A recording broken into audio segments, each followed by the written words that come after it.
Yeah. I'm not used to my sister's computer. I just flipped him. Oh, no. Hang on. I got a phone call.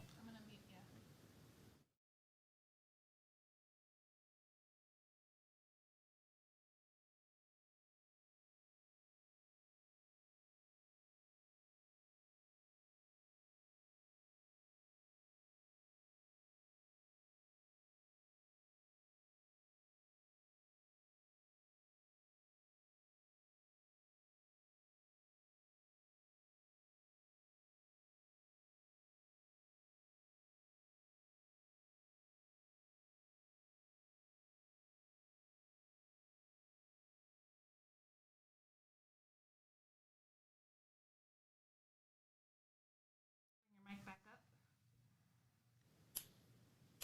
You're back. Anyways, okay, Tim just called me. What happened now? We're live streaming now, by the way. We're actually on. You know, last week we got a thumbs down. Who would thumbs down us? For what? I don't know. Nobody ever says. They just go thumbs down. Meh. Probably when we. I might have had the wrong caster on the front of my car. It was Oh, really? Yeah. Interesting. I might have had my aluminum bulkhead flipped the wrong way. We got a lot to talk about, don't we? We got a good show ahead of us. Yeah. For you. Well, I had a good day. You had a good day too. I had a good time. You had a good time. That's all that really matters. I didn't have a very good day. Yeah. I had Fucking sucked. Yeah. What'd you say? I said I fucking sucked. Oh, you can't say that on YouTube. Damn it. Are we live? Yeah, we're live right now.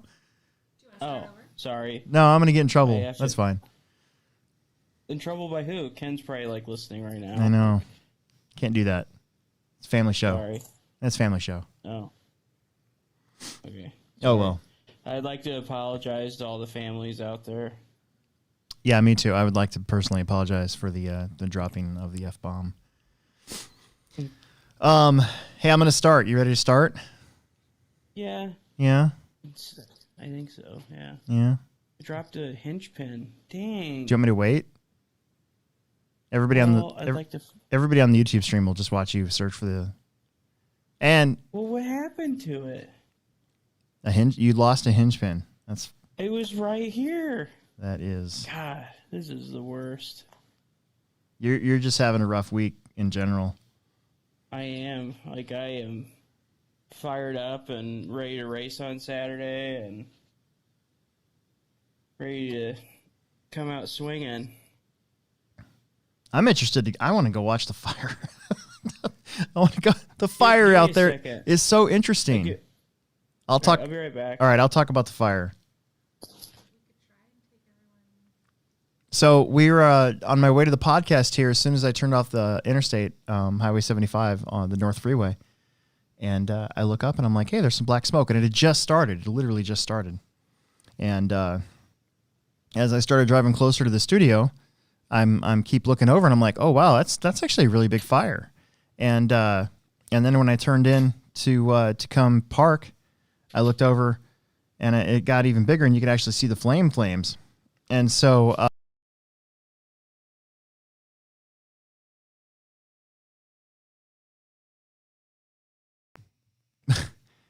She's like, hey, right, I'm like, does this happen a lot? And she's like, no, not at all. So, what happens a lot? I was talking about the fire. Oh, I got a new pack of hinge pins. Yay! Awesome. All right. Thanks, Associated. This is right, your as soon as you turn that on, the screen started to freeze on your laptop. So, well, this is Alex Sturgeon with the Hobbytown HobbyPlex. And this is Will Brinton with the Will Brinton. We're here for what will this be? Episode 16, 15 or 16? I kind of lost track. Is it really? Yeah, it's up there. That is like 5. Yeah. Sorry, you're gonna hear my drill for a second. I don't want to leave the front end of my car taken apart. Oh, that's fine. That's kind of what this show's all about, like RC and wrenching. And there's probably some guy watching us on YouTube right now. He's like, "Hey, I'm using a drill too." I just want.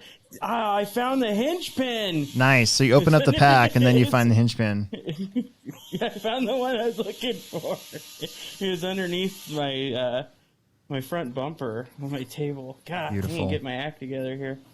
Anyway, we need to remember that Pivot Lending Group is our title sponsor of the HobbyPlex Show podcast. If you get a hold of them and mention the HobbyPlex Show, you can choose between a $500 lender credit or 0.12 off of your rate when you're getting a new house or a refinance. Speaking of which, I've been kind of keeping my eye open for a house a little bit farther outside the city with some land. in Lincoln. No, I want like north of the city, south of the city. Although I would prefer it north because then I'd be closer to work. But I want to. Yeah. I kind of have this urge to build my own mountain bike trail. Yeah. And a lot of that cool. a lot of that comes from the fact that if this thing ever happens again, and they go so far as to shut down our parks and stuff, and I'm not and I'm out, a mountain bike trail or whatever, then then what? So then if I have my own land, and I have my own mountain bike trail, then and then the problem's solved. Yeah. Can I run mini bikes on it? Yeah, it's private property. Really? It'd be private property. That'd be my dream. So I want some land. I'm not talking like a huge amount, but we're our house is pretty well priced, and we might, I don't know. It's maybe just a pipe dream, but Emerson and I were talking about it, and I'm like, what if you brought over the grandkids and there was like a mountain bike trail, And Uncle Will's out there tearing Yeah. it up on his mini bike. Yeah. So there's that every time I think now when I review the show and I'm like and we talk about Pivot Lending, I'm like, you know what, I probably should get a hold of them just to see what's out there, Not that I'm super serious about it, but it's something that I've been thinking about lately. The problem is our house is so nice. I love our house, and Gretchen loves our house, right? It'd be cool. Yeah. So I don't know. It'd be tough. I like your house. I like the futon. If you ever get rid of that futon, can I have it? Okay. Gretchen wants to get rid of the futon, but the futon the futon is precious to me. That's the first piece of furniture that I ever bought. So when I moved out of my parents' house, I was sleeping on this stupid single mattress thing. It didn't even have a box spring. I just put it on the floor, and I took the doors off the closet that I was living in. So I was living in a basement apartment. It was a 2-room basement apartment. It was pretty close to a studio apartment, but they had these slider doors on the closet. And I'm like, if I put my bed in halfway in there, I'll have more room out here to like work on, car stuff and all that. And so that's what I did for a little activities. while. Yeah, that's what I did for a little while. And then finally, one payday, I went to Nebraska Furniture Mart, and I ended up buying this. Took out a small loan. Yeah, basically that's what it was. It was like it was $400 and something for a wooden, nice futon. But I didn't want to get a cheap futon. I wanted a nice wooden one. Yeah, that one's nice, man. I love it. So I'm never going to get rid of that futon unless Emerson wants to take it with him when he moves out, and then it'll just get passed down from family to family.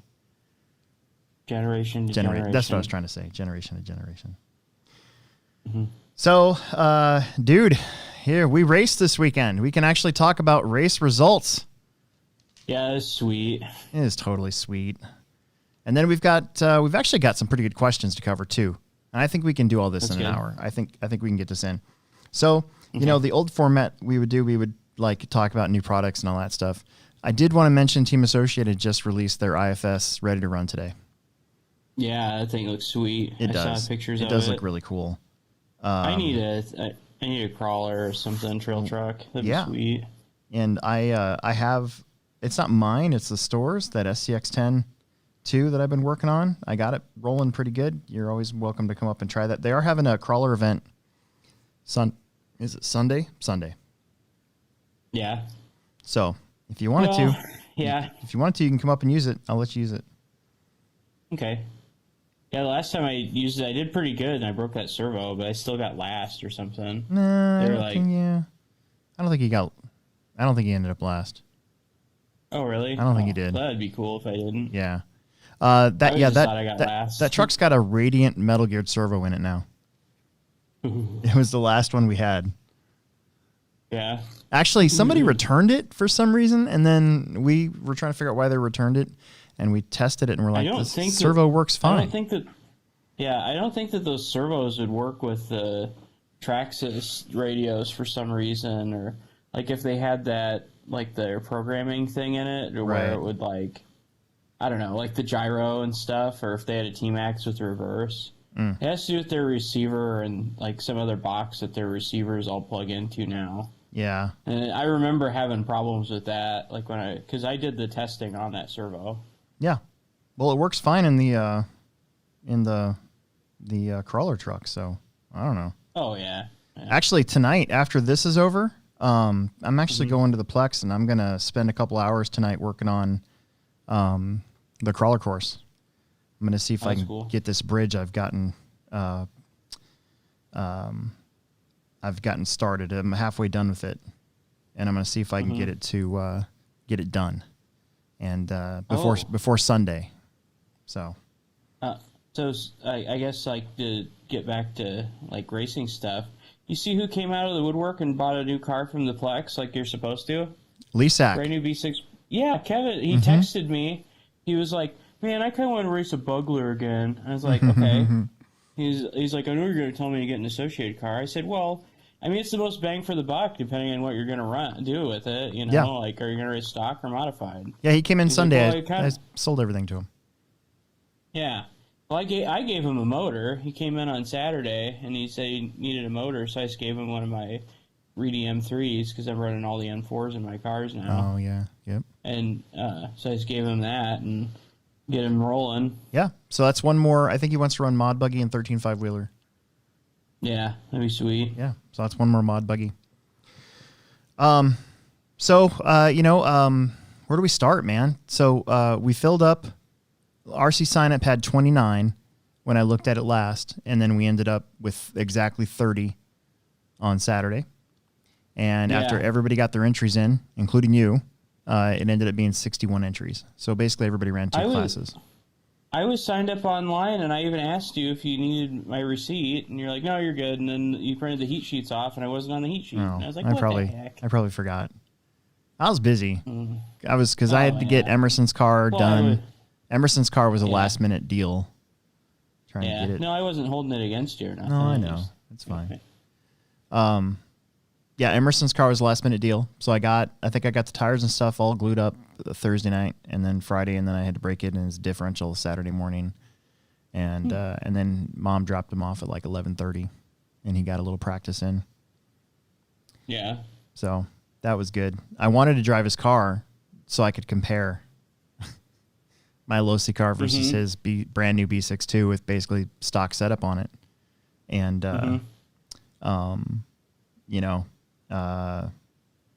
I didn't get a chance to. Like, I don't know why. I just didn't get a chance to. It's kind of weird. So looked like it was working pretty good for him. Dude. So I was really proud of him because he hasn't driven an RC car in a race condition since our last club race on carpet. And I think Ethan Delaire took some video of the B main and like the last minute and a half or whatever. Dude, I was trying my damnedest to get him. And he actually, towards the end of that race, he actually pulled away from me. And then I don't know what happened to him in the A main, but we'll talk about that later. Yeah. But he and I qualified crappy and then pulled it out of our butts again. It's kind of the Sturgeon way. It's the Sturgeon way. So, where do you want to start? You want to just start with the race results overall? What do you want to talk about Saturday? Sure. Nobody had a mask on. I didn't see a single person with a mask on. Nobody had a mask on. I didn't see a single person with one. I'm not wearing a mask. Sorry. I mean, I know I'm gonna get gonna get scolded by somebody eventually. I'm not wearing a mask. My sister's probably like thinking that, but I'm just sorry. I'm not gonna do it. I don't know. Yeah, we're all family. If it was like a zombie apocalypse, and there was like if it literally turned you into a zombie or something, then yeah, I'd probably run and hide. But I'm not gonna wear a mask. Yeah. But yeah, you're right. Somebody commented on YouTube that I did a YouTube a little like 3-minute YouTube video, and one of the comments was nobody's wearing masks. But I mean, here's the thing: we have the pit spread out, right? So you get a full table, nobody's next to you, nobody's within 10 feet of you, right? Yeah. You know, we have a big driver stand, and everybody was spread out for the most part. So I mean. Our pit area is huge. We're not a tiny track with a little confined space. We have the pit area itself is, what is that down there? Is it 10,000 square feet? I think it's bigger than that even. No, I think it's 10. It's huge. Because I think the HobbyPlex floor is 7, the carpet track's 10,000, and then the dirt track is 15,000 total square feet. So I mean, it's not like we were right on top of one another. Yeah. You know. So, I don't know. I wasn't really that worried about it. Yeah, me neither. I had to get a couple things worked out. The computer hadn't been turned on in 2.5 months, so we had a bunch of updates and had to run the night before. And I think 2 things must have happened. So we had a lightning strike back in March or something that knocked out a whole bunch of computers upstairs and like reset them or something. And I think it got the Race Vision computer. So I had to go in and totally redo Race Vision again, and I had to get all the TV screens working again because, like, there's a sequence you have to plug everything in, and if you don't plug it in the right sequence, then all the TVs don't work. Like 2 of the TVs work, but one doesn't. And because I'm not an engineer, you know, I know how it works. Like I know how it's supposed to work, and I just fiddle with it until I get it to work. I don't know why. Yeah. I couldn't explain why it has to work that way, but it's just like a sequence of plugging in the right stuff. So, so I had to get that working, and then I was kind of fortunate that all the sound and everything. I mean, it should work, you know, but I don't know. I did notice that over on the computer area, what do they call that? Soundboard, that the off-road side had been turned down completely. Oh, really? Yeah, so I was in there and I was waiting to hear lap times. And I'm like, why in the world ain't lap times going? And then I walked over there and I turned it up so people could actually hear me when I spoke on the mic. I wonder who turned it down. Yeah, I don't know. We know who. Oh, do I? Well, it had to be either Tim or Tom, right? Oh, yeah. Okay. But I don't know why it would be because we don't do stuff at the same time. Although it could have been like a Friday night while there were guys there on Saturday, or no, like Saturday while there were guys there on Sunday, and somebody went and turned down the off-road. I don't know. It doesn't really matter. Nah. It doesn't matter.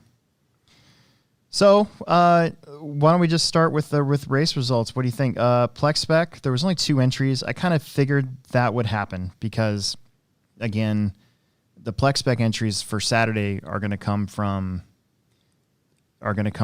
who's coming with online sign up, right? So it'd have to be like the kids or whatever, and a lot of our kids now are racing stock or regular mod. So, well, that and the kind of people that run Plex spec, they aren't going to use RC sign up. No, not really. You know? Although these new guys, Nevin, which is a cool name, Sneathen, if I'm pronouncing that right, him and his dad have been practicing pretty much since this COVID stuff went down. So they've been part of the group of 10 almost 2 or 3 times a week since March. And they started with I believe they started with like Arma and Traxxas cars, and then very quickly got themselves associated cars. And they're pitted like 2 spots down from me. He was running super nice guys. Yeah, the kid was running the buggy, and his dad was running buggy truck and four-wheel drive, and he was having some trouble with his four-wheel drive, but I think they got it finally figured out. And then Josh Ryan, one of the guys that comes down from Sioux City, they actually, because PlexSpec's always heads up. It's not. I don't do it by time, and Josh had a chance to win every one of these races between the two of them. There's just two of them, and Nevin just in the main. Nevin kind of just drove away finally. But I remember the first two qualifiers, they were back and forth the whole time till the very end. So that's awesome. Yeah. And then if we go to four-wheel drive mod, I really like having four-wheel mod like second or third in the order, just because it kind of it's nice to have your beginners, but then also right after that, if you get some fast guys in there, those beginners can sit there and go, "Whoa, I want to be like them someday." Yeah. Tom Ritterneck, man, pretty much smoked everybody today in four-wheel drive and two-wheel drive, or Saturday. Yeah. Oh yeah. I mean, it goes without saying. His four-wheel drive looked really good from the booth. He was hitting stuff that 8 scales were hitting back in March on the same layout in kind of the same way. Like his 22X4 would jump all the way up to that tabletop before the straightaway and just bounce off the face of that and land and go. Whereas everybody else kind of jostled around a little bit or didn't land. They landed short of that tabletop, set up for it, and then jumped it, and then that. So Tom was flying. Here we go. Aiden Olson finished second. 19 at 6:18. That's cool. Yeah, so he's 17 seconds behind Rinderneck, but he was on a 19 lapper in the main. And then Alex Vanderbeek finished third. And then you had Ethan Delaire, Mitchell Pavel, Cal Gannon, and then I think, that was the 6 of them. One thing that I noticed, I don't know if you noticed, but we all had the shanks. I had the shanks. The what? For most of the day, I had the shanks. That's where you just randomly Shanks. run into stuff and crash. Oh, yeah. Yeah. I pretty much forgot how to drive on my first qualifier. Well, I was standing up there, I first got on the driver's stand, I was looking at my car, I was like, man, that thing looks weird all the way down there. Yeah. And I was just trying to get oriented again. It was just really odd. Yeah, it's such a different track. I missed it. I really missed it. This one thing I noticed on Saturday was how much I really missed it. Racing on the big track, racing on dirt, racing on the big track. I really did miss it. Oh yeah. Aiden Olson, he also was running a 22X4. He qualified 6, but here's the thing about Aiden is that he had to work. He was scheduled to work in the store, and so I don't want to divulge too many secrets, but we were crazy nuts busy on Saturday. And so Aiden missed out on most of his qualifiers all day. I don't even think he got in a four-wheel drive qualifier. So he started last. Yeah. So he ran two-wheel qualifying. He did. Yeah, I know. I think he made one of them. I don't think he made his first one. I'm pretty sure he made his second really? one. Yeah. Yep. Yeah, I know he at least made one. Yep. I don't think he made four-wheel drive at all. And actually, Tom and Alex both skipped their first qualifier in four-wheel drive as well. Yeah, they're getting Raising Canes. Oh, were they? Yeah, they Well, were.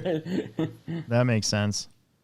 Ethan Delaire made basically his dirt debut, if I understand that right. Yeah.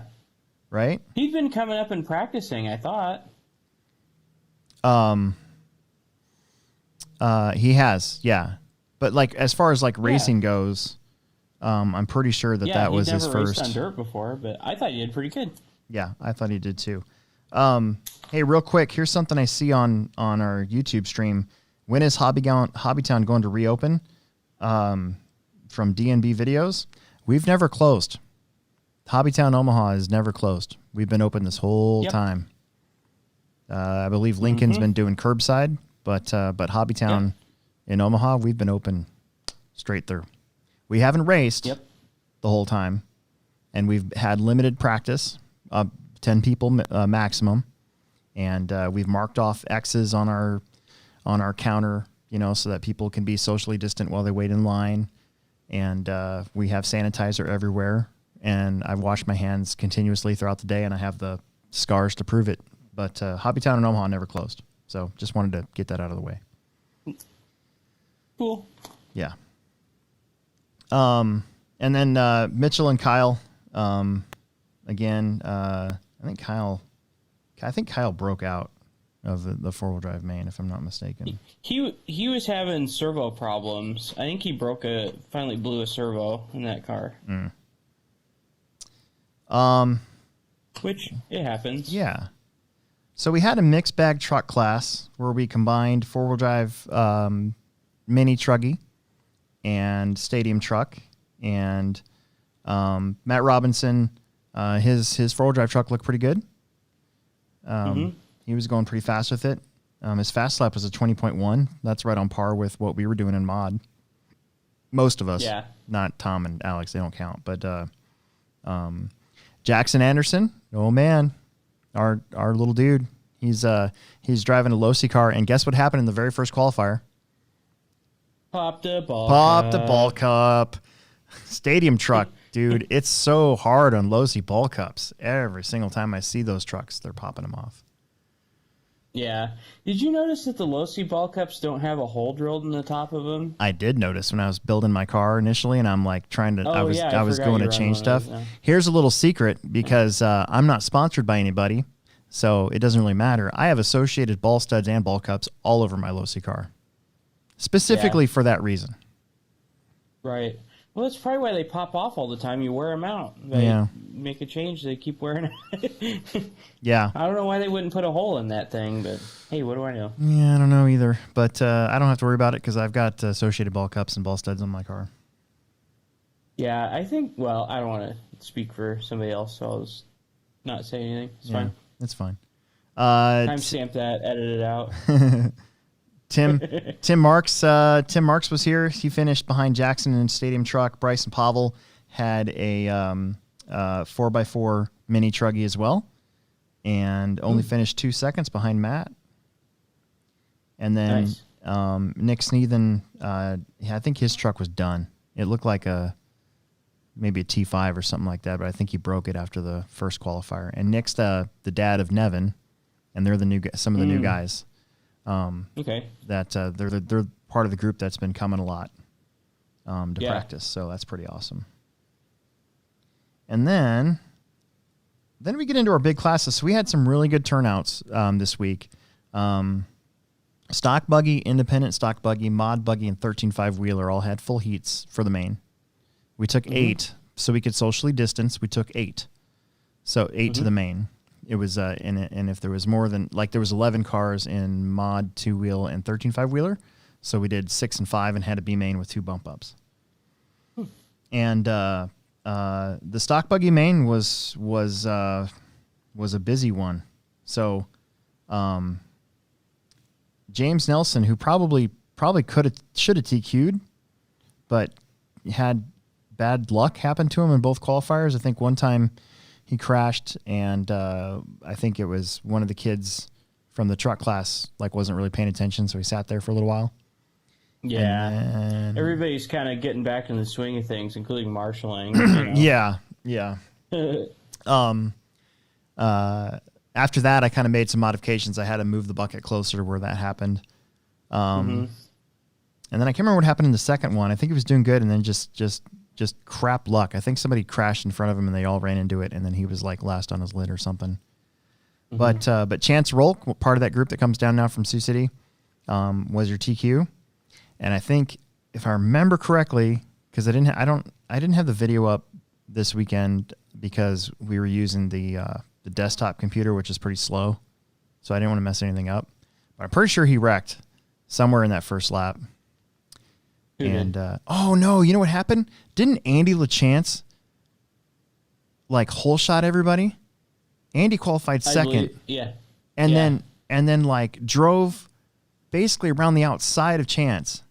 Chance, the tone rang, and Andy went quicker than Chance did, and then he never let up and actually ended up leading over the first jump. That's That's exactly what awesome. happened. And then I didn't see it, but I heard a little bit about it. And then about a lap He's like, about a lap later, I think Andy wrecked or something and gave it all back. But it was a pretty smoking awesome finish or start to the whole thing. he took one out of my playbook. Yeah. I'm usually pretty quick on the trigger. Yeah. So Chance Rolk finished second. James Nelson won, and he won handily. It was a 17.616 versus a 16 at 610, so it would have been like what is that? That's about 14 seconds. Mm-hmm. So James missed all the carnage on the first couple laps and then drove away from everybody. But then behind him, Chance and Wade finished. What is that? It's .114. Is that thousandths or hundredths or tenths?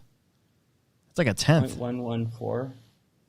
Yeah, No, that's a thousandths. that's thousands. Yeah. That's like having your transponder in the front of your car versus in the middle of your car. Yeah, that's where they finished at the end. It was a good finish, very close, and nobody was pissed off. Everybody was happy, so that was good.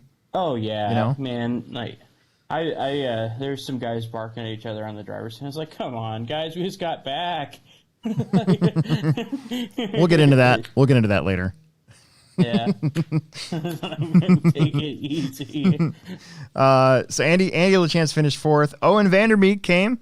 Mac was there, but he was basically mechanic today. Or I keep saying today. pit It's Saturday. dad. He was pit dad for Owen. And Owen raced stock buggy, 13.5 wheeler, and mod buggy. And Owen finished with a 16 lapper in fifth. And then it was Rod Case, Jason Herbal, and then I think Stevie left, maybe? Or maybe he just was saving his stuff for independent buggy. I think that's what it was. Maybe he's saving his stuff because I thought he ran his main. Yeah, 'Cause he he was packing up after we were all done. He So ran would've been- independent buggy. He didn't run expert buggy. So stock buggy's inaugural 2020 on the dirt run was pretty good. We had 8 cars. Everybody was really close. The track provided for really good racing, and I don't know, man. I was pretty happy with that turnout in both stock classes, both independent and expert, and a couple guys ran both, which is fine if you don't have any sponsors and you got one car and you want to run both stock classes. I have no problem with that. That doesn't bother me at all. Gives you more track time. Oh yeah, I'd take full advantage of that if I race Yeah. stock and And independent. remember, we have per person pricing now, so it's $20. So Yeah. you get to run as many So classes what the as heck? you want. You're so already there, you know. yeah. Next in the docket was the one that you and I were in, and that is Mod Buggy A Main. Mm-hmm. And once again, Tom, not as dominant as four wheel, but in the end, it was 8 seconds. I think Tom and Alex were a lot closer than that, though, for most of that race. I believe so. Yeah. Because I could kind of see him. Somehow I ended up driving in fourth for most of that race, and I could see Derek was pretty close to Alex, and I could see kind of the streak of red in front of Alex's yellow car in the corner of my eye. So I knew that we were all kind of relatively close, really. Mm-hmm. And I don't know what. I know you finished weird, but what did you think of the day from your side of things?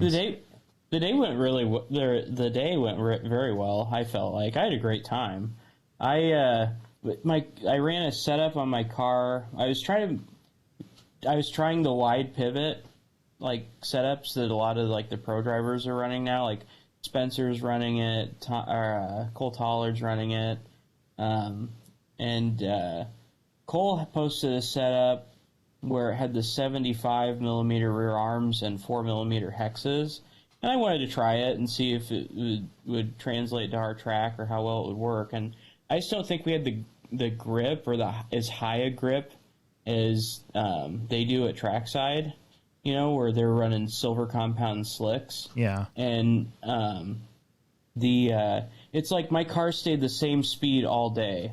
Like I ran a couple of 19s, like in practice, like 19.9, 19.8, but like my car stayed 20 flat, somewhere around there all day long.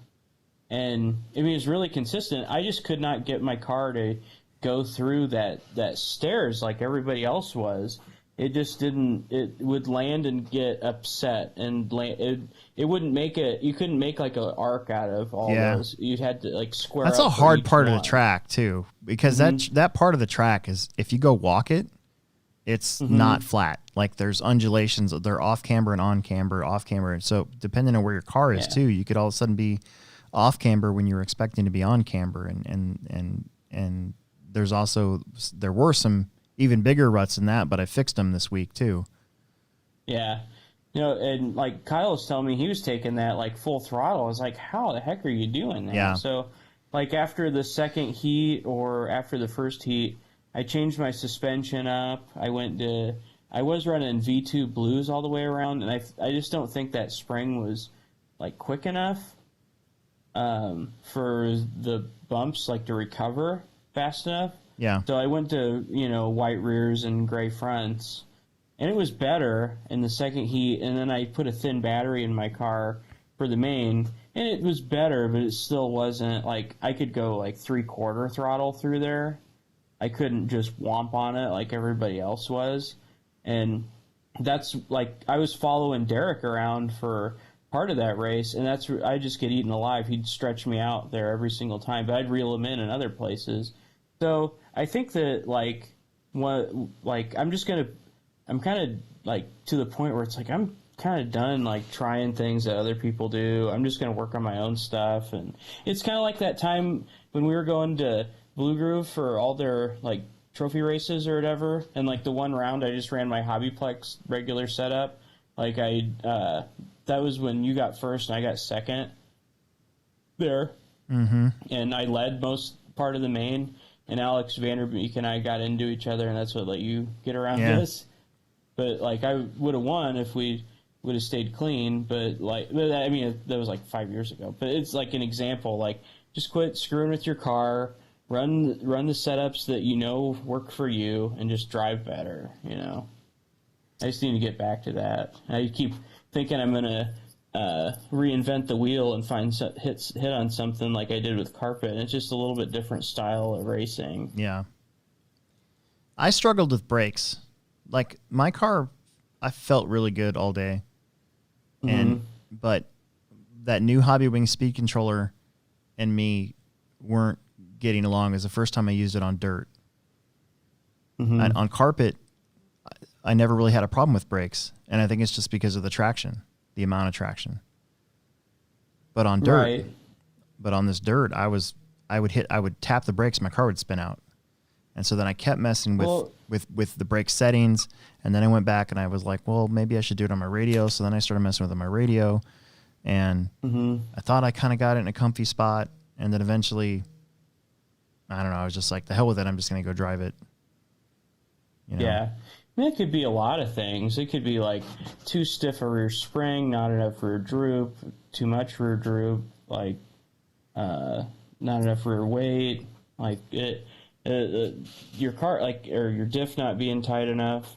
It could be a lot of things that would make your car spin out when you tap the brakes. Well, after racing on Saturday, I just asked Tom, because he's running Hobby Wing. And I was like, hey, man, I'm like, what do you think about the brake stuff? And he kind of told me what Mayfield had helped him with at the Reedy race.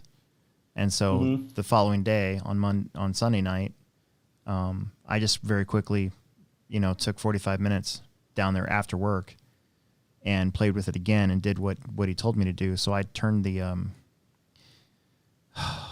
I got to remember it, but I basically I turned my EPA. I turned my EPA on my radio all the way back up to 100 on the brake settings, all the way back up to 100, and then I just went into the speed controller and turned the brake force down. I changed the drive frequency and the brake something whatever it was, and I turned it pretty much opposite of what I had it, and then I went out there and drove it, and it was a lot better. Yeah. So. Yeah, drive frequency is huge. Yeah. Like I never realized how much of a difference that makes. So I'm kind of looking forward to this coming up Saturday, so I could really put it to the test. So. Yeah, me too. But it was Tom and Alex Vanderbeek 1 and 2, and if Mason would have been there, it would have been more than likely. I mean, let's face it, probably Tom, Alex, and Mason in some sort of order, unless one of them had a blowout or something, you know. Sure. But Emerson and I, we actually qualified in the B main, and we had a really good B main. I crashed on the opening lap, right at that tabletop. I missed it, and the whole field went around me, and Emerson led pretty much from that point on, I believe. And then I just kind of hung back there, and people started crashing. The next thing you know, I was in second. And the thing was Emerson and I were talking a bunch of crap to each other before this race, that we were going to take each other out. Like whoever was behind each other was gonna take them out, right?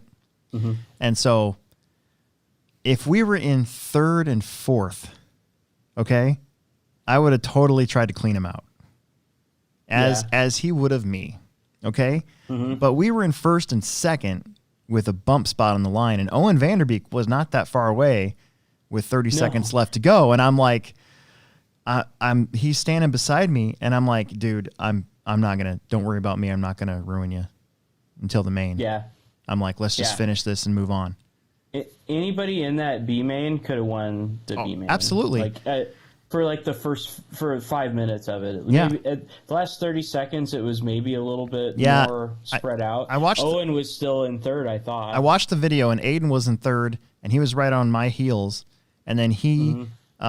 Messed up at the end of the straightaway, like he pushed out wide and hit the pipe, and then Owen got by, and then about 15 seconds later, Owen had some sort of problem on the middle jump with that tall landing or whatever, and then there was a gap, and I was thinking to myself, I'm like, okay, I know we were talking all this crap beforehand, but I don't really think I'm gonna do that. But I'll tell you what, if we would have gotten the extra lap, and Owen had not. Then it would have been game on. I would have totally tried to aim for him and just take him out, just for crowd pleasing, you know? Yeah, because everybody there was watching that race. I know. I announced it. Yeah, you did. I think I did a pretty good job. You did a great job. No, you did a great job. Yeah. So we got the bump. Yeah. And then the race started, and the next thing you know, I'm in fourth. I started eighth, and somehow after the first or second lap, I was in fourth. And then I was I was in fifth because I was following you. So I traction rolled or something. I think that like over that hump I like over braked and my car like flipped over. Yeah. On that, I just tried to come in too hot. And then I started catching Derek, and I was like, I could get third place here. There's like 2 minutes to go, and I'm like, there's enough time, and I'm reeling this white car in front of me. So Derek Wood was back. And apparently, okay, this is what happened. This is a lowdown. There was no drama. I just want to be clear. This was not a drama moment. It was just a club racing, ha ha ha. It was funny moment. Yeah, right. He made a mistake before the 5-pack. I got around him. The next lap, I hit one of those off-camber sections through the 5-pack and had to slow down. Otherwise, I was going to drive off the course. And he got underneath of me and got the spot back. And then the next lap, we were both basically side by side through the 5-pack. He got in front of me, and he was hugging a tight line, and I was hugging a tight line. And when we jumped over the tabletop before the start of the straightaway, honestly, I don't even know if I did. I mean, I guess I did. I don't know. This is going to sound very. If Chris Baumgartner's ever listening to this show in this episode, this is very 2001 Chillicothe like. I probably did bump him a little bit, but I didn't like just drive through him. I probably did bump him, but then he landed on the white pipe and flipped over, and then I drove by. So yeah. So you're like Dale Earnhardt. You're like, I was just trying to rattle his cage, man. I didn't mean to take him out. I was trying to rattle his cage. Woo! But I didn't like drive through him. Like that would have been bad. But it was one of those things where I was like, maybe I did touch him. I don't know. But it wasn't enough to. I didn't think it was enough to. Well, to make it so that I should stop, basically. And plus, it was a club race, so who cares? Yeah, I know, right? So like, so Derek is standing beside you. Derek never gets mad. Oh yeah, Derek never gets mad whenever like he takes you out because he takes me out all the time, or he can. He has like he'll like on the first lap he'll just send it over like a triple. that we're all double singling, and hardly anybody's tripling it, and he tries to just jump over you and lands on top of your car and flips you over, and it's like, yeah, you went big and you really tried, but you kind of screwed my whole race, so thanks. And that's not a big deal. It's just toy cars. But oh, you touched Derek. Oh, it's the end of the world. It's all your fault. It's a big deal. That was dirty. Like, dude, where's the consistency here? Anyway, I walked out. Derek, Derek came down. He's like, dude. He looked at me. He's smiling. He's like, dude. I'm like, what are you gonna do? I go. You can get me back next week. You know. Yeah, that's how it went down. We need more of that. And then I told him to take our club racing. Well, and the other thing too that seriously. I told him too in the pits. I'm like, dude, if it was a summer series race, I'm like, that I wouldn't even been that close to you. Mm-hmm. You know, if it was a summer series race and I hit that, I would have totally waited on the straightaway to let you go. But it wasn't a summer series race, club race. It's different. Yeah. We're all trying stuff. We're just having a good time. Yeah. Like, we just need to have a good time. So with that, Derek finished 4th, but Derek was back, and he qualified 3rd. Mm-hmm. So look out! It's gonna be a tough one this summer, I think. Oh yeah. Ethan Delaire in his debut, he qualified 5th and he finished 5th. That's right where he finished. And then what happened between you and Kyle on the last turn of the last lap? Because you guys finished 0.7 of a second apart. I was it like on that there's that tabletop coming onto the straightaway. Mm-hmm. Like on the last lap, my car just decided to flip over when I jumped into that. Nice. Because I was jumping that last thing and landing like into the face of that, and then scrubbing over the tabletop. And I'd done it like 10 laps in a row. And then, like, the last lap, my car flipped over. I think that's what happened. But Kyle was throwing down some heaters, man. Mm-hmm. He like, went clear back. And I looked at his lap times. He ran a 19.2 somewhere during the main. He was coming. Yeah. So, I mean, he was going fast. So, I mean, he deserved to catch me because I wasn't going that fast. And then Emerson finished 8th. I was just proud of him that he made the main. I mean, honestly, he was flying in the B main. He was doing a great job leading the race. I was really proud of him that he didn't crack. So I was happy that he made the A. I'd like to see him in the A main at the Summer Series more this year. I think he's only made one. Yeah, me too. So, so Mod Buggy was a lot of fun. I missed it. I missed driving Mod Buggy. I wanted to say too. So, of course they're out of them. I got them on back order, but on A main, which is where we get a lot of our stuff from now, A-Main Distribution, they have these Roo Dog motors, and they're $54.99. So I wanted a 7.0. I wanted my favorite motor to run is a 7.0. I had a Macklin one, and I sold it. Well, I didn't really sell it, but it went with the car I sold, and I wanted to find another one, and everybody's out of stock of them. And then I was looking on A-Main, and there was a Roo Dog motor, and I looked at the price tag. I'm like, what? We pay how much for that? And then it goes for how much? And so I just thought to myself, well, I'm going to order one for myself. I'm going to try it, and then if it craps out on me or has problems, then I won't even bother ordering them. But if it works and I like it, I'm going to try to order more of those motors for the store. Because shoot, even if we mark them up $5 or $10, it's still way cheaper than everybody else's stuff. Yeah. And it worked fine. My car was fast. Yeah, it looked like it was working for you. Yeah. So I put a couple of them on back order, 6.5, 7.5, 7.0s, 6.0s, and they have an 8.0 too, an 8.0. Thought that was a cool motor. Something in between. Yeah. Let's move on real quick, then we can get to some questions. 13.5 wheeler, James Nelson did the twofer, and he only finished 0.6 of a second in front of Owen Vanderbeek, who was your TQ for the day. So Owen did a great job in qualifying, and then James got him in the main. And I think it was on the last lap, wasn't it? I don't know. I was marshalling. Yeah, so I think it was. I think Owen led a majority of that race. Chance Rolk, Nick Pavel, Corey Tannehill, Ronnie Went. Yeah, it was on the... Right? Yeah. That's right. Sorry, no. Yeah, no, it was on the last lap. Yeah, that's what I thought. And then it was Ronnie Went, Jason Herbal, Joe Schnoes. This race also had a B main. I think we had 12 altogether, so we went 6 and 6 with 2 bumps. And again, 13.5 wheeler hasn't gone away. That's it's actually grown. I think it's because they handle really well and the speed is manageable. Mm-hmm. Yeah.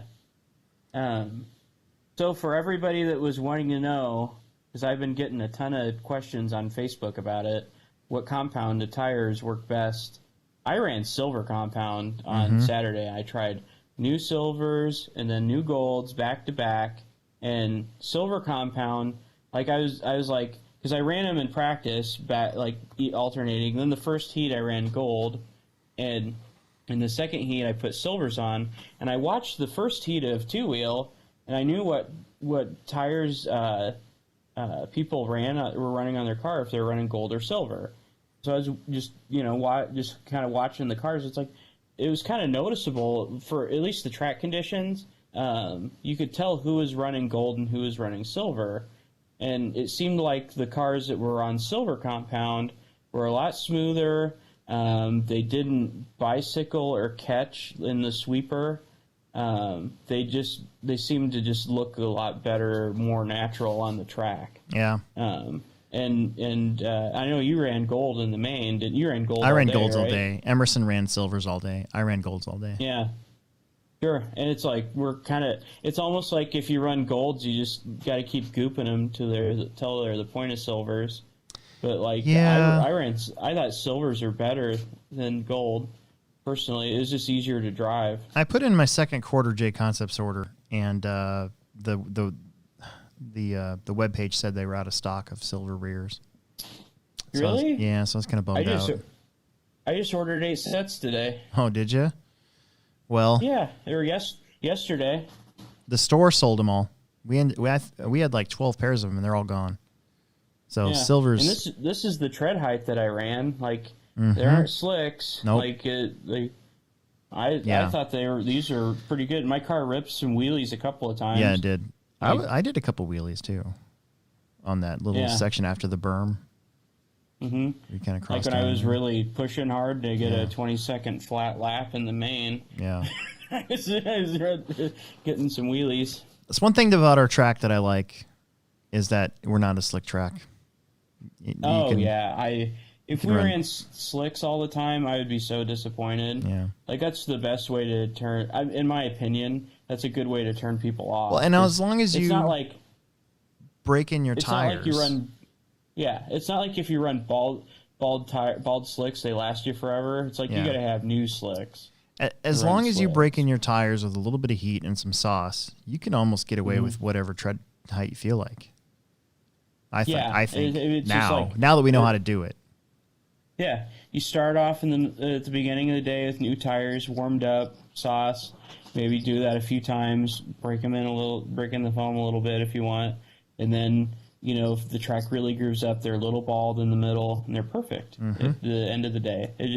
Your tires wear with the track, I feel like. And our dirt's always been that way. I think we're pretty lucky to have that. Yeah. I was pleasantly surprised how quickly our track kind of came back to what we know it does. I mean, you could see the black groove was there, and I thought there was lots of grip, especially... Oh, I mean, even before the second qualifier, there was plenty of grip, you know. So yeah, I didn't have any issues with grip at all. Let's move on real quick. Independent stock buggy. This one, it was pretty much Wade and Andy. It was going to be between them in this one. Wade Garing ends up winning by 2 seconds over Andy. Tyler Brinkerhoff, who I'm pretty sure comes from Sioux City, if I'm not mistaken, finished third. And then it was Stevie, Phil Palmer, Jackson Anderson finished sixth, Tim Marks, and then Rod Case. And I think Rod Case broke, but I think Rod was having a much better day than his main shows. Yeah. So the cool thing about the Sioux City guys is a lot of those guys have never raced on dirt before. Right. Yeah. It's pretty awesome. So. Yeah. And then we had an e-buggy class, and it was pretty much all the Pavels plus Ronnie. And if I'm not mistaken, there was 4 different manufacturers. There was Bryson with an X-Ray, Ronnie with a JQ car, Nick with a Mugen, and Mitchell with a Techno. And then In the main, Mitchell probably should have won this race, but he broke his Techno. And then about a lap later, Nick Pavel broke his Mugen. And so the X-Ray and the JQ car finished the race. Wow. But Bryson had 2 laps over Ronnie. So Bryson's gotten big, like tall-wise. Like he's like my height. He's growing up. He was like 7 years old for like the last 10 years. Yeah. now he's finally getting taller. He's growing up, man. All 3 of the Pavel boys. All right, this is probably a good point in the show to listen to our sponsor real quick, and then we'll spend about 15 minutes on some questions. Yeah. All right. This is also a good point. I have been nursing this thing, not nursing, but I've been waiting to crack this thing open for the last 2 hours. So I was going to drink it while I was watching the fire outside, and then I'm like, no, I got to save it.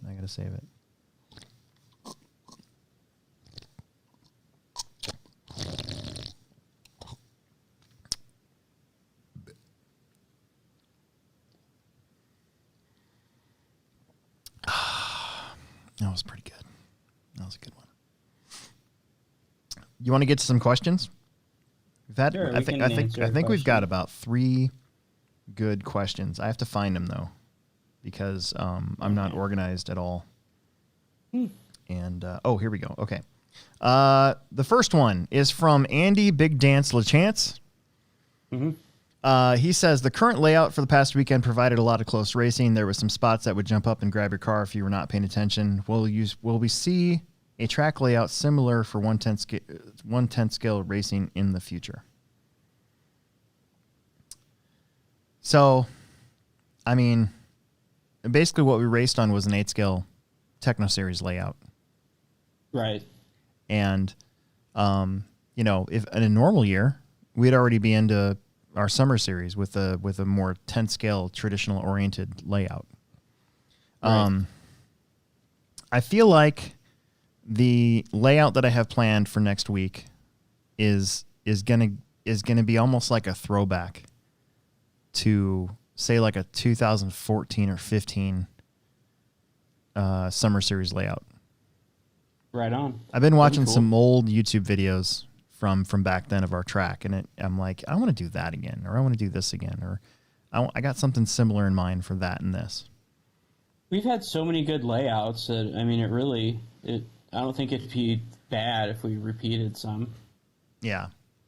So I've said this before. If I decide to put in for the Nats next year, I already know what track layout's going in.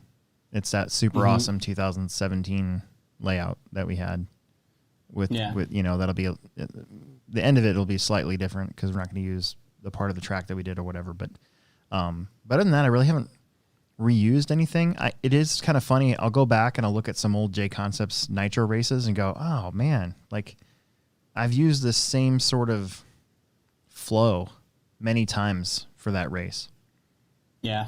Because you're always trying to squeeze more room out of the room we have when you're dealing with 8 scale cars.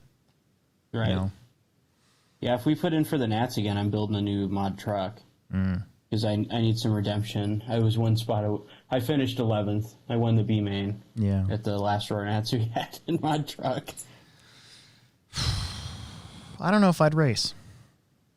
I don't know. It's on you, boo. I know. I don't know if I'd race. I'd have to think about it. Emerson would race. I don't know if I would. So to answer that question, Andy, I mean, we're not going to have any sort of 8 scale layout again until the fall. So I guess in that regard, probably not. But I think every track layout that we do presents its own series of challenges, and I'm always trying to come up with something that we've never done before. And it is getting harder and harder, by the way. Oh, yeah. To do that. But I'm always trying to come up with something, you know? Yeah. My favorite part of the track was the toughest part, the 5-pack? Stair steps up. Yeah, that thing, whatever. I was calling it the skimmers. Yeah. No doubt. The 8 scale guys at the Techno Series could single, double, and then single out of it. and I was trying that line a lot in practice, and I kept crashing.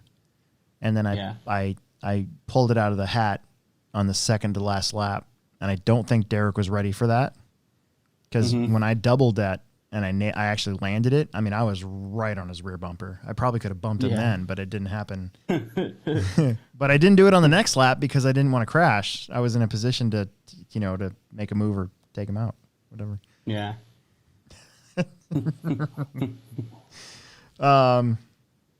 Okay, and then this next question comes from Joe Zaire Jr., and I've been talking about this for like 2 weeks now. Could this work like Cartman owning an amusement park? When you're able to open to full capacity, do you think you'll be packed for a meaningful period of time? I've been thinking the same thing. Making it so that only 30 people get to race for a couple weeks is a very Cartman buys an amusement park sort of thing. Yeah.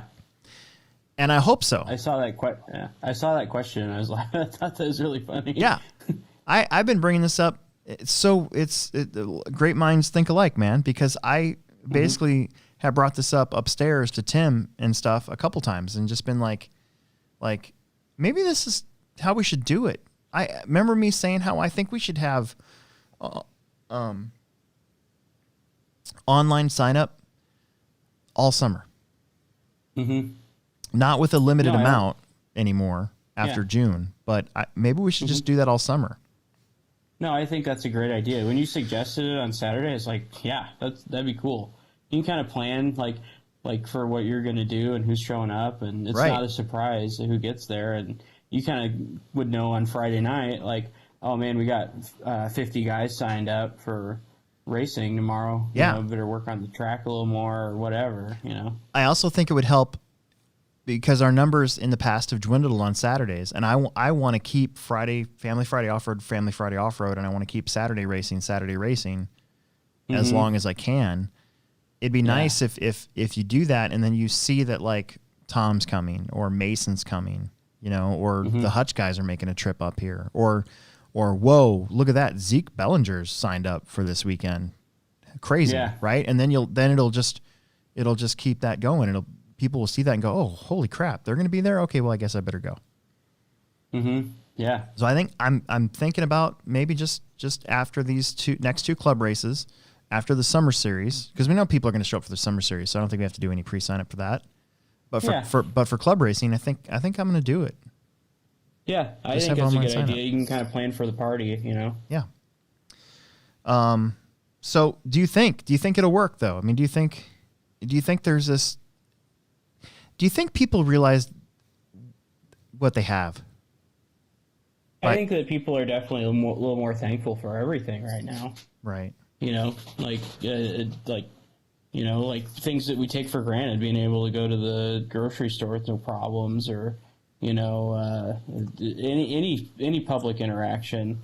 I think that those are things that we all kind of take for granted. And now it's things are limited. So it kind of changes people's outlook. Because I really missed it. Yeah. Oh, yeah. I did too. Saturday, I realized how much I missed just racing RC cars in general. But being around all my true friends, all my friends all my with the exception of my wife, the rest of my friends race RC cars. Yeah, me too. Well, I had it and lost it. Never mind. If I think of it, I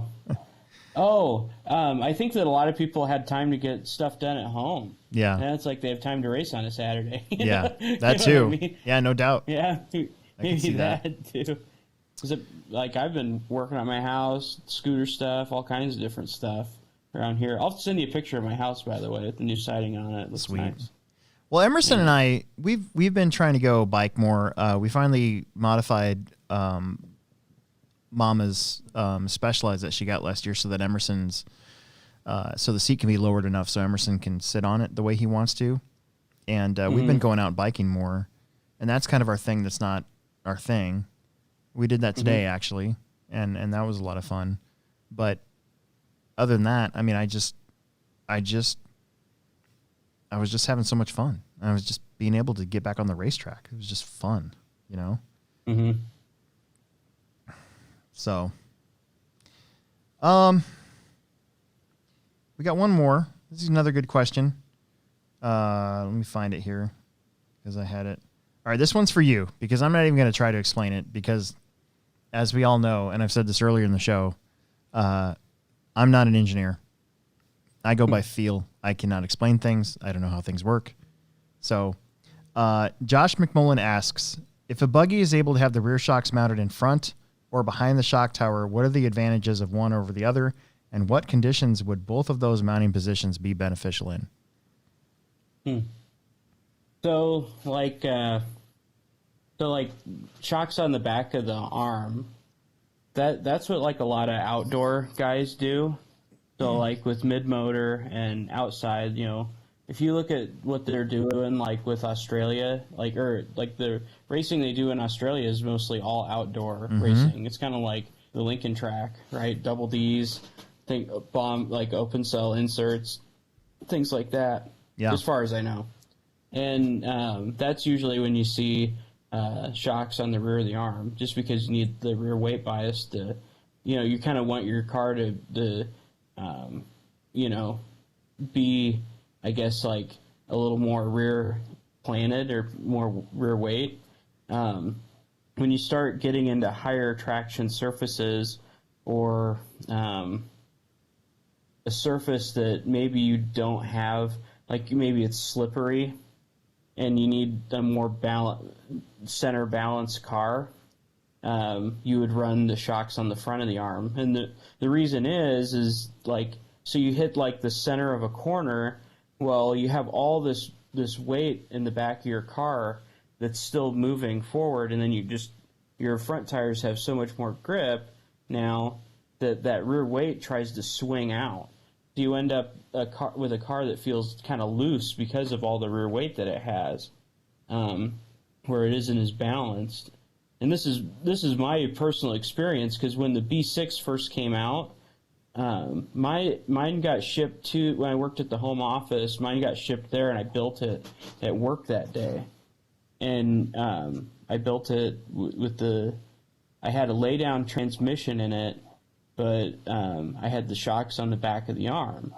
And that was what I think Cody tested as well, because they came for that. This is when we used to have the Team Associated Day at the Plex race. Yeah. Yep. That coincided with convention. And so they were there and they were testing for the Nats, and that was the setup he started with. And I felt like my car was like super swinging around and really loose. And they were thinking, because it was like when nobody really ran a laydown car on dirt yet. Mm-hmm. And they were thinking it was just because of the laydown transmission, so I put a stand-up back in it. Well, testing or getting ready for the Roar Nats, I put my shocks, I just thought my car had too much rear weight bias, and I put my shocks on the front of the arm, and it tightened my car way up. Like it was way easier to drive, carried more corner speed, was a lot more predictable. And it's just because it didn't have all that swing weight pendulum on the back of the car. I remember that feeling, that change feeling of it being basically, being tighter when the 3.0 car, the TLR 3.0, when we did that mod to move the shocks in front. And I did it right before the Nats. And I remember, no, I did it after the Nats, and I was pissed at myself that I did it after the Nats instead of before the Nats. Because I did it after the Nats, and my car felt tighter, but in a good way. Yeah, it had more grip. It probably felt like it drove off the nose a little bit more on entry. Yeah. And it was probably more predictable. Like, because that, to me, when you have a bunch of stuff, mechanical stuff doing stuff, like, extra weight swinging through a corner, to me, that's just unpredictable. And I have a hard time driving around that. Yeah. So some people can really make it work and they like that feeling, but I have never liked a car with a lot of rear weight. When I drove kind of a neutral car. When I had my Techno 410 there for a little while last summer, I never did move the shocks in front because I didn't have it that long, because I got offered a pretty good amount of money for it, actually more than I paid for it, so that's whatever. But the car was super duper for 4-wheel drive. It was super duper comfy to drive, but it wasn't very fast. Right. And I feel like if I would have taken the time to get the right stuff to put in the shocks in front, it probably would have turned better, and then it would have been a little bit faster. Right. But, but it sure was easy to drive, though. I mean, like, oh yeah, really easy to drive. But that's 4-wheel drive car, so that's different from a 2-wheel drive car. Right. So that's my opinion. Like with it all has to do with weight balance or weight bias, and then the amount of grip. So like, if you have if you're running on a loose outdoor track, you're running 0 axle and 0 diff height most of the time. At least I would think. And you're probably running a stand-up transmission, and the shocks on the back of the arm, and some, probably not an aluminum front bulkhead and things like that. Your front tires probably turn more into like a 3-rib style tire, and like I remember running out loose outdoor, I could hang that thing out, sideways around corners and just throw roost, and that was with the motor hanging off the back of the car at the B4 days. Yeah. So, but yeah, to me it has to do with like pendulum and swing weight. So as you add more grip and your front tires, have they do a lot more work, they're going to grab and almost kind of stop. So like you turn into a corner and they're going to slide a little bit and then, stop, and then the rear of the car is going to want to keep going. And I think that's where you get that swing feel. Yeah. Well, that's why you're the man. Yeah, I try to be. I wasn't a man this weekend. Yeah, but whatever.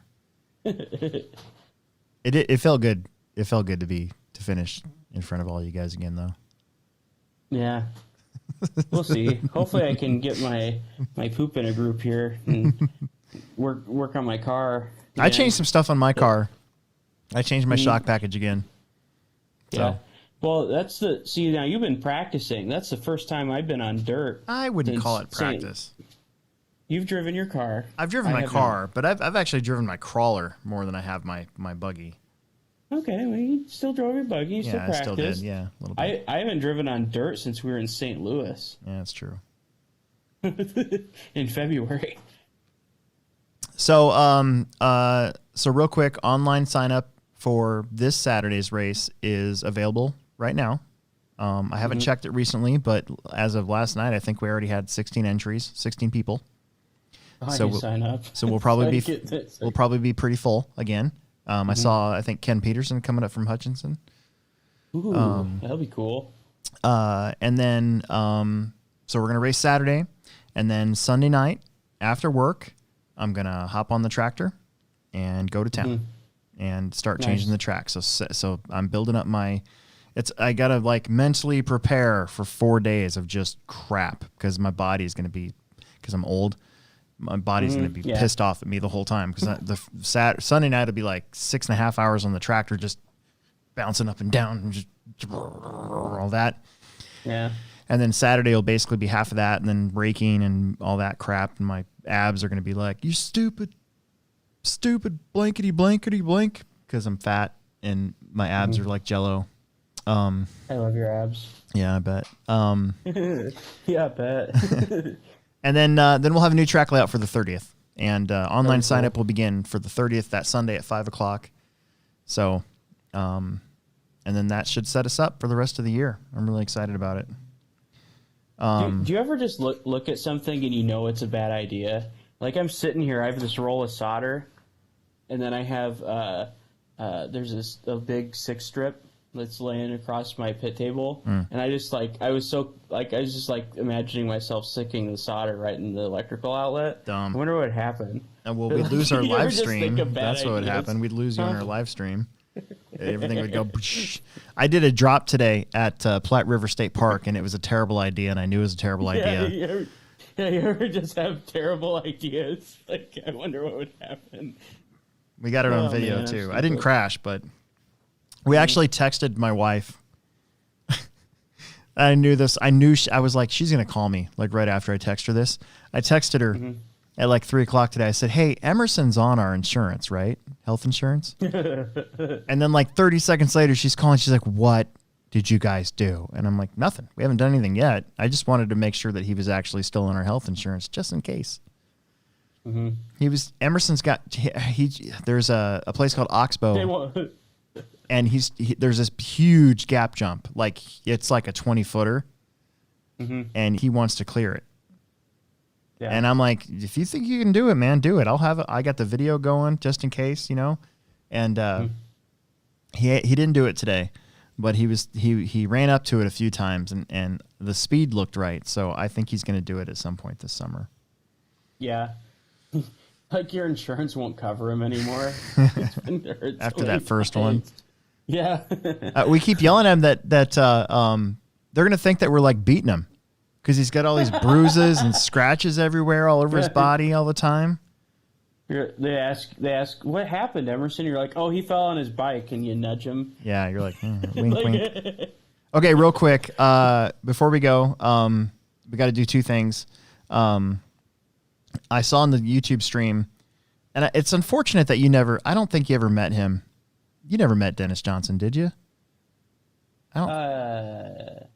Maybe at Hadar, that time you and I went there. Maybe. Yeah, you're right. We always went to Hadar. But John Bolton real quick says, what's your best story of the legend, Dennis Johnson? I just wanted to address this real fast because there's quite a few of them, but this one was one that always stuck with me. Old Rockbrook Hobbytown, circa like 1989, 90, somewhere in there. Dennis was one of the first people to have the RC10T, and he would he put a towel over it so nobody could see it. And people were trying to get, he wasn't a very social person unless you were good friends with him. So people would ask him to look at it and he'd be like, no, get out of here. No. And so one day I'm at Rockbrook and he's like walking by me or something like that. And somebody had told me to talk to him, which they knew what they were doing because I was some stupid, fat, dumb kid driving, a crappy RC car or whatever. But what was I saying? I just got told on YouTube to stop calling myself fat. It's true. I am. And I'm fine with it. It's a thing. It's a lifestyle choice. Who said that? I don't know. Anyways, okay. So he's walking by me, and I'm this little like 9-year-old kid, and I said, "Hey, Mister, what kind of motor do you have in that thing?" And he goes, "An electric one," and then went back to his pits. That's funny. Yeah, I thought it was funny. Okay, guys, don't forget about Pivot Lending Group, pivotlending.com. They are the title sponsor. They're how we can get this show coming to you weekly. And if you mention the HobbyPlex show, you can get a $500 lender credit or 0.25 off of your rate. That's really important. We've had numerous people actually contact them and get that deal. So that just means that we're going to stay weekly for you guys. They're able to get the podcast on. So, Will, you ready for Saturday? You ready for round two? Oh, yeah, you bet. I need some redemption. Here, 1 second. We're trying to get our dog in my room. Did your dog eat Dasha. cat something? Yeah, it ate kitty litter? Our, one dog ate kitty litter. Dasha, Yeah. come here. And so my wife's taking Braxton to the vet because he probably has worms or something. You named your dog And we're Braxton? trying to get him in. No, it was hers and her wife's. Like Tony before, Braxton? we met. Yeah. Here. I'm going to say, Dasha, come here.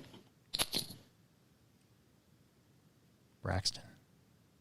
Aw. This is our wiener dog, Dasha. I want a wiener dog. I don't know if you can hear me. Here. Yeah, I can hear you. Okay. I want a wiener this is dog. Our wiener dog. See a wiener dog. Oh, yeah. Oh, Yeah. Is that the dog that ate kitty litter? Doggy. No, this isn't. The Oh, other okay. one did. The other one did. The other one's got to go to the. I was gonna say because you just let that dog lick your face. So. No, that one doesn't eat any kid. She didn't lick my face. She licked near my face. She didn't get it. But that one. She's like 11, something like that. Wow. She's an old dog. But no, the other one ate kitty litter. Apparently, at least that's what we think. He's been like not running around and being Aw, himself lately. poor So guy. He'll poop it I out. think he got into the litter box. Yeah, he'll poop it out. They'll be all right. Well, we don't want him to get parasites. Yeah. Like, you can get parasites from eating cat poop, I guess. Really? I guess. My they sister can, and I yeah. had a whole bunch of dogs that used to eat cat. I think our bulldog Alice always used to eat kitty litter. We'd always Yeah. yell at her. I- Actually, I don't I even just think imagine. we had outdoor cats. I don't even think we had kitty litter. Yeah, I don't remember that either.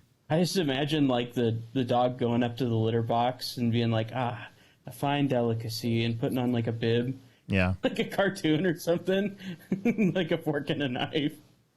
Anyway, All right, we better go. all right. So there we go. I'm ready to talk about results next week too. This is gonna be fun, yeah, I'm ready for some redemption. especially if I keep finishing in front of Will every week. So it'd be great. Yeah, Yeah. I'll get it figured out. I hope. Maybe I just don't have it anymore. I don't You know. got it. Shut up. We all had the shanks. We all crashed too much. We all Yeah. crashed a lot. All right. Well, good show. Yeah, Good show. yeah, good show.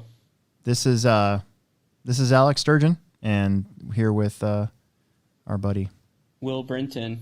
and we're gonna sign off and get out of here. And we got stuff to do.